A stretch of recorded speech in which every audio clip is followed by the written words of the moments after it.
ക്ലാസ്സിൽ നമ്മൾ എന്താണ് പാർട്ട്ണർഷിപ്പിനെ പറ്റിയിട്ടാണ് പഠിച്ചുകൊണ്ടിരിക്കുന്നത് അല്ലേ. അപ്പോൾ ഇപ്പോൾ നമുക്ക് ഒരു പുതിയ ടോപ്പിക്കിലേക്ക് കിടക്കാം. പാർട്ട്ണർഷിപ്പിന്റെ ഭാഗമായിട്ടുള്ള ഒരു പുതിയ ടോപ്പിക്കിലേക്ക് നമുക്കിന്ന് കിടക്കാം. ഓക്കെ, അപ്പോൾ ടീച്ചർ ഒരു കാര്യം ചോദിക്കട്ടെ. അതായത് നിങ്ങളിപ്പോൾ ഒരു സ്ഥലം വാങ്ങാൻ പോവുകയാണെന്ന് വിചാരിക്കുക, നിങ്ങൾ സ്ഥലം വിൽക്കാൻ പോവുകയാണെന്ന് വിചാരിക്കുക. അപ്പോൾ നിങ്ങൾ എന്താ ഫസ്റ്റ് ചെയ്യുക? എന്താണ് ഒരു എഗ്രിമെന്റ് ഉണ്ടാക്കും. ഓക്കെ, അപ്പോൾ ഒരു പാർട്ട്ണർഷിപ്പ് ബിസിനസ് ആണ് നിങ്ങൾ സ്റ്റാർട്ട് ചെയ്യണമെങ്കിൽ അത്തരത്തിലൊരു എഗ്രിമെന്റിന്റെ ആവശ്യമുണ്ടോ? ഉണ്ട്. ഓക്കെ, അപ്പോൾ ടീച്ചർ ഇപ്പോൾ ഒരു പിക്ചർ കാണിച്ചു തരാം. എല്ലാവർക്കും പിക്ചർ കാണാനുണ്ടോ?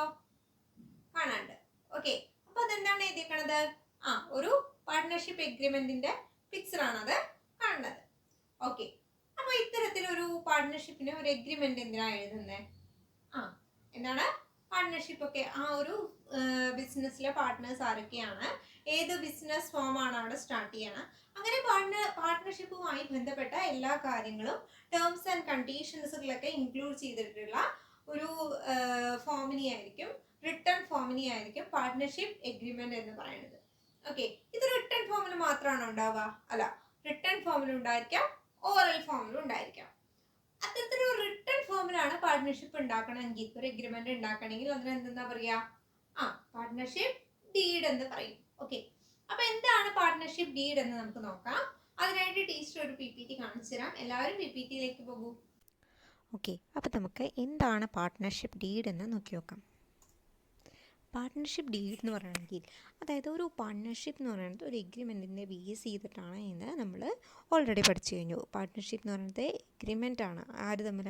അവരുടെ പാർട്ട്നേഴ്സുകൾ തമ്മിലുള്ള ഒരു എഗ്രിമെൻറ്റിനെ ആയിരിക്കും പാർട്ട്ണർഷിപ്പ് എന്ന് പറയുന്നത്. ഇത്തരത്തിലൊരു എഗ്രിമെൻ്റ് ഉണ്ടാക്കുമ്പോൾ അതെന്തായിരിക്കും? ഒന്നെങ്കിൽ അത് റിട്ടേൺ ആയിരിക്കും, അല്ലെങ്കിൽ അത് ഓറലായിരിക്കും. റിട്ടേൺ എഗ്രിമെൻറ്റിനെ ആയിരിക്കും പാർട്ട്ണർഷിപ്പ് ഡീഡ് അല്ലെങ്കിൽ ആർട്ടിക്കിൾ ഓഫ് പാർട്ട്ണർഷിപ്പ് എന്ന് പറയുന്നത്. എന്താണ് പറഞ്ഞത്? Written agreement is called partnership deed or article of partnership. Okay, to avoid the future dispute partnership deed is written. അതായത് നമ്മൾ ഒരു റിട്ടേൺ ആയിട്ട് ഒരു കാര്യം എഴുതുവാണെങ്കിൽ എന്താണ്, ഫ്യൂച്ചറിൽ ഉണ്ടാവുന്ന ഡിസ്പ്യൂട്ട്സുകളോ അല്ലെങ്കിൽ ഒരു മ്യൂച്വൽ ആയിട്ടുള്ള മിസ്അണ്ടർസ്റ്റാൻഡിംഗ് ഒക്കെ ഉണ്ടെങ്കിൽ അതിനൊക്കെ ഇല്ലാതാക്കാൻ വേണ്ടി റിട്ടേൺ എഗ്രിമെൻ്റ് എന്താണ് എപ്പോഴും ഹെൽപ്പ് ചെയ്യുന്നു എന്നാണ് പറയുന്നത്. ഈ ഒരു പാർട്ട്ണർഷിപ്പ് ഡീഡിനെ സംബന്ധിച്ചിടത്തോളം അതിൽ ഒരുപാട് ക്ലോസുകൾ ഉണ്ടായിരിക്കും.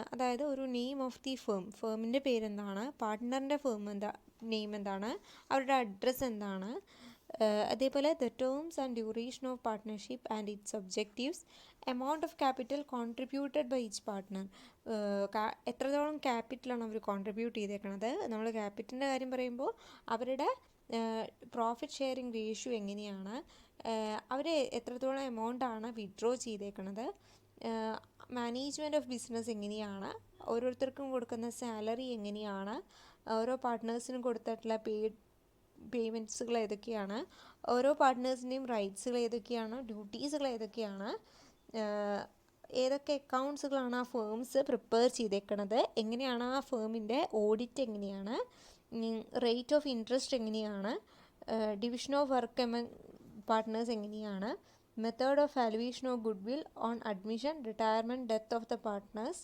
അതേപോലെ provision regarding admission, death, retirement of the partner, settlement of dispute എങ്ങനെയാണ്, എനി അതർ ഇമ്പോർട്ടൻറ്റ് മാറ്റേഴ്സ്, ഇതൊക്കെ എന്തായിരിക്കും ഈ പാർട്ട്ണർഷിപ്പ് ഡീഡിൻ്റെ ഉള്ളിൽ കണ്ടെയ്ൻ ചെയ്തിരിക്കും. ഓക്കെ, അപ്പോൾ പാർട്ട്ണർഷിപ്പ് ഡീഡ് എന്ന് പറയുന്നത് സിമ്പിളായിട്ട് പറയുകയാണെങ്കിൽ എന്താണ്?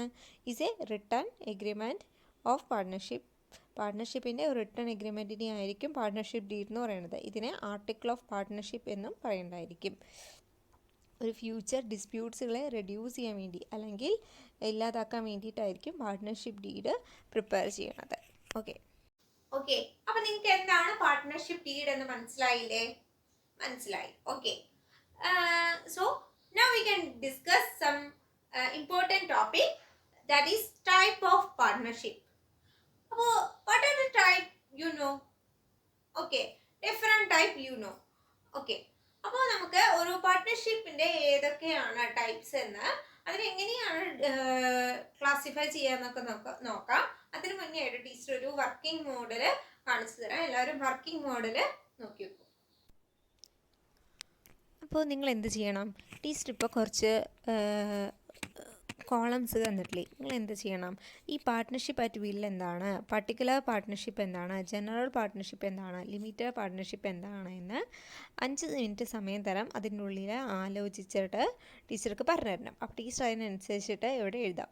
Okay okay, time start now. Okay, കഴിഞ്ഞോ? എല്ലാവരും ചെയ്ത് കഴിഞ്ഞോ? കഴിഞ്ഞു അല്ലേ? അപ്പോൾ എന്താണ് ഇതിൻ്റെ റിസൾട്ട് എന്ന് നമുക്ക് നോക്കി നോക്കാം. അതായത് പാർട്ട്ണർഷിപ്പ് അറ്റ് വിൽ എന്ന് പറയണമെങ്കിൽ duration of partnership is not fixed in the partnership agreement. Partnership എഗ്രിമെൻറ്റിൽ ഡ്യൂറേഷൻ എന്ന് പറയുന്നത് ഒരിക്കലും ഫിക്സ് ചെയ്യില്ല. അതിനായിരിക്കും പാർട്ട്ണർഷിപ്പ് അറ്റ് വിൽ എന്ന് പറയുന്നത്. വെരി ഗുഡ്, കറക്റ്റാണ്. ഇനി അടുത്തത് എന്താണ്? Particular partnership is partnership formed for the particular purpose or fixed period. അതായത് ഒരു പർട്ടിക്കുലർ പർപ്പസിന് വേണ്ടിയിട്ടാണ് ഒരു പാർട്ട്ണർഷിപ്പ് ഉണ്ടാക്കണമെങ്കിൽ അതിനെയായിരിക്കും പർട്ടിക്കുലർ പാർട്ട്ണർഷിപ്പ് എന്ന് പറയുന്നത്. Very good. ഇനി അടുത്തെന്താണ്? General partnership. എന്താ ജനറൽ പാർട്ട്ണർഷിപ്പ് എന്ന് പറയുന്നത്? Partnership which the liability of the partner എന്ന് പറയുന്നത് അൺലിമിറ്റഡ് ആയിരിക്കും. Liability of the partner unlimited ആണെങ്കിൽ അതിനെ ജനറൽ പാർട്ട്ണർഷിപ്പ് എന്ന് പറയുന്നു. ലാസ്റ്റ് വേണം നോക്കിയേ, ലിമിറ്റഡ് പാർട്ട്ണർഷിപ്പ് എന്ന് പറഞ്ഞാൽ എന്താണ്? അവരുടെ ലയബിലിറ്റി എന്ന് പറയുന്നത് അറ്റ്ലീസ്റ്റ് 1% ലയബിലിറ്റി എന്ന് പറയുന്നത് അൺലിമിറ്റഡ് ആയിരിക്കും. Others partners liabilities are limited. Okay, this type of partnership is known as limited partnership. Very good, correct answers. അപ്പം നമുക്ക് എന്താണ് ടൈപ്പ് ഓഫ് പാർട്ട്ണർഷിപ്പ് ഏതൊക്കെയാണ് നമുക്ക് ഡീറ്റെയിൽ ആയിട്ട് നോക്കാം. ഓക്കെ, അതായത് നമ്മൾ പാർട്ട്ണർഷിപ്പിനെ രണ്ടായിട്ടാണ് ക്ലാസിഫൈ ചെയ്യണത്. ഓൺ ദ ബേസിസ് ഓഫ് ഡ്യൂറേഷനും on the basis of liability. On the basis of ഡ്യൂറേഷനെ പാർട്ട്ണർഷിപ്പ് അറ്റ് വിൽ എന്നും പർട്ടിക്കുലർ പാർട്ട്ണർഷിപ്പ് എന്നും പറയുന്നു. ഓക്കെ, ഈ പാർട്ട്ണർഷിപ്പ് അറ്റ് വിൽ എന്ന് പറഞ്ഞാൽ എന്തായിരിക്കും? ഡ്യൂറേഷൻ എന്ന് പറയുന്നത് ഫിക്സ്ഡ് ആയിരിക്കില്ല. It is not fixed in partnership agreement. It is called partnership at will. Okay, such partnership will be continued indefinite period according to the wish of the partner. If all the partner decide to dissolve the partner, they may be mutual agreement പ്രകാരം അവർ dissolve ചെയ്യുന്നു. അതായത് partner at will എന്ന് പറയുന്നത് അവരവരുടെ ആഗ്രഹപ്രകാരം അവർ ഒരു indefinite ആയിട്ടുള്ള പീരീഡിലേക്കായിരിക്കും ആ പാർട്ട്ണർഷിപ്പ് ബിസിനസ് നടത്തുന്നുണ്ടായിരിക്കുക. പക്ഷേ ഒരു ഡിസൈഡ് ചെയ്യുകയാണ്, അവരൊരു മ്യൂച്വൽ എഗ്രിമെൻറ്റ് പ്രകാരം ആ പാർട്ട്ണർഷിപ്പ് അവസാനിക്കണമെന്ന് ഡിസൈഡ് ചെയ്യുകയാണെങ്കിൽ അപ്പോൾ എന്ത് ചെയ്യും? ആ പാർട്ട്ണർഷിപ്പ് അവിടെ വെച്ചിട്ട് അവസാനിക്കുകയും ചെയ്യുന്നു. അത്തരത്തിൽ ഒരു ഫിക്സ്ഡ് പീരീഡ് ഇല്ലാതെ ഇൻഡെഫിനിറ്റ് പീരീഡിലേക്ക് ഒരു പാർട്ട്ണർഷിപ്പ് എഗ്രിമെൻറ്റ് നടത്തുകയാണെങ്കിൽ അത്തരത്തിലുള്ള പാർട്ട്ണർഷിപ്പിനെ ആയിരിക്കും പാർട്ട്ണർഷിപ്പ് അറ്റ് വിൽ എന്ന് പറയുന്നത്. ഓക്കെ, അങ്ങനെയാണെങ്കിൽ എന്താണ് പർട്ടിക്കുലർ പാർട്ട്ണർഷിപ്പ് എന്ന് പറയുന്നത്?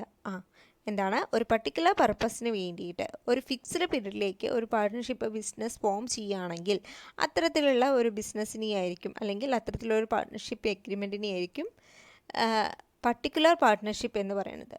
അതായത് ഒരു 2 വർഷത്തേക്ക് വേണ്ടിയിട്ട് ഒരു ബിസിനസ് ഫോം ചെയ്യുക. ഒരു വീട് ഉണ്ടാക്കാമെന്ന് വിചാരിക്കുക. ആ വീട് ഉണ്ടാക്കാൻ വേണ്ടിയിട്ട് ഒരു പാർട്ട്ണർഷിപ്പ് ഫോം ചെയ്തിട്ട് ആ വീട് പണിയൊക്കെ കഴിഞ്ഞ് കഴിഞ്ഞാൽ ആ ഒരു പാർട്ട്ണർഷിപ്പ് എക്സ്പയർ ചെയ്യാവുന്നു. അത്തരത്തിലൊരു പർട്ടിക്കുലർ പർപ്പസിന് വേണ്ടി അല്ലെങ്കിൽ ഒരു പർട്ടിക്കുലർ പീരീഡിന് വേണ്ടിയിട്ട് ഒരു പാർട്ട്ണർഷിപ്പ് ഫോം ചെയ്യുകയാണെങ്കിൽ അതിനെ ആയിരിക്കും പർട്ടിക്കുലർ പാർട്ട്ണർഷിപ്പ് എന്ന് പറയുന്നത്. ഓക്കെ, അപ്പോൾ എന്താണ് പറഞ്ഞത്? On the basis of duration പാർട്ട്ണർഷിപ്പിനെ രണ്ടായിട്ട് ക്ലാസിഫൈ ചെയ്യാം. Partnership at will and particular partnership. Okay, അപ്പോൾ സെക്കൻഡ് ക്ലാസിഫിക്കേഷൻ എങ്ങനെയാണ്? Classification on the basis of ലയബിലിറ്റീനെ ബേസ് ചെയ്തിട്ട് പാർട്ട്ണർഷിപ്പിനെ രണ്ടായിട്ട് ക്ലാസിഫൈ ചെയ്യാം. General partnership and limited partnership. General partnership എന്ന് പറയുന്നത് the liability of the partner എന്ന് പറയുന്നത് അൺലിമിറ്റഡ് ആയിരിക്കും. ഓക്കെ, അപ്പോൾ ലിമിറ്റഡ് പാർട്ട്ണർഷിപ്പ് എന്ന് പറഞ്ഞാൽ എന്താണ്? Liability of the members limited ആയിരിക്കും. പക്ഷേ അതിലൊരു വ്യത്യാസമുണ്ട്. ലയബിലിറ്റി ഓഫ് മെമ്പർ ഒരു പേഴ്സണെയും അറ്റ്ലീസ്റ്റ് 1%യും ലയബിലിറ്റി എന്ന് പറയുന്നത് ലിമിറ്റഡ് ആണെങ്കിൽ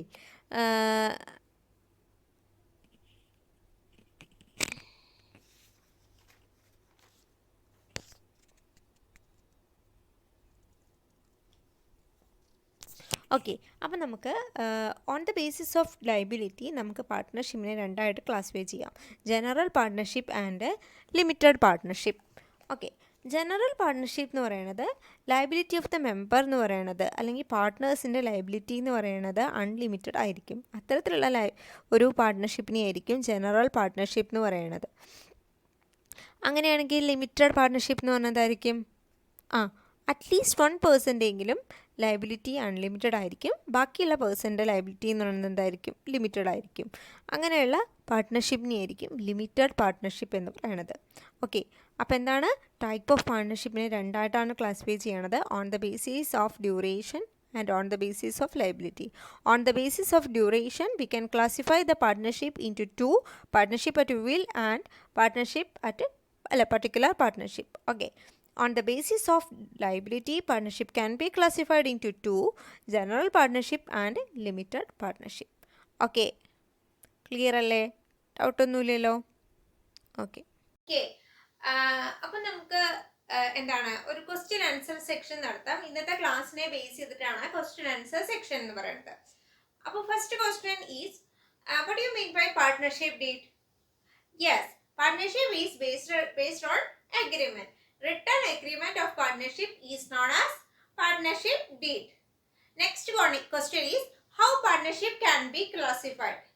Yes, partnership can be classified into two: on the basis of duration and on the basis of liability. On the basis of duration, partnership can be again classified into two. First one is particular partnership and next one is partnership at a will. Okay, on the basis of liability, partnership can be classified into two. First one is general partnership, next one is limited partnership. Okay, then what do you mean by general partnership? Yes, general partnership where the liability of the members is unlimited. When the liability of the members or partner is unlimited, such type of partnership is known as general partnership. Okay, very good. So this is today class. അപ്പോൾ നമുക്ക് ഒരു homework തരാം. അടുത്ത ക്ലാസ്സിൽ വരുമ്പോൾ നിങ്ങൾ എന്ത് ചെയ്യണം, ഈ പാർട്ട്ണർഷിപ്പ് ഡീഡിനെ പറ്റിയിട്ട് എന്തൊക്കെയാണ് പാർട്ട്ണർഷിപ്പ് ഡീഡിൽ ഉണ്ടാവുന്ന കണ്ടന്റ്സുകൾ ഏതൊക്കെയാണ് എന്നതിനെ പറ്റിയിട്ട് ഒരു ഷോർട്ട് നോട്ട് പ്രിപ്പയർ ചെയ്ത് കൊണ്ടുവരണം. ഓക്കെ, അപ്പോൾ റെഡി അല്ലേ? അപ്പോൾ നമുക്ക് അടുത്ത ക്ലാസ്സിൽ കാണാം. Thank you.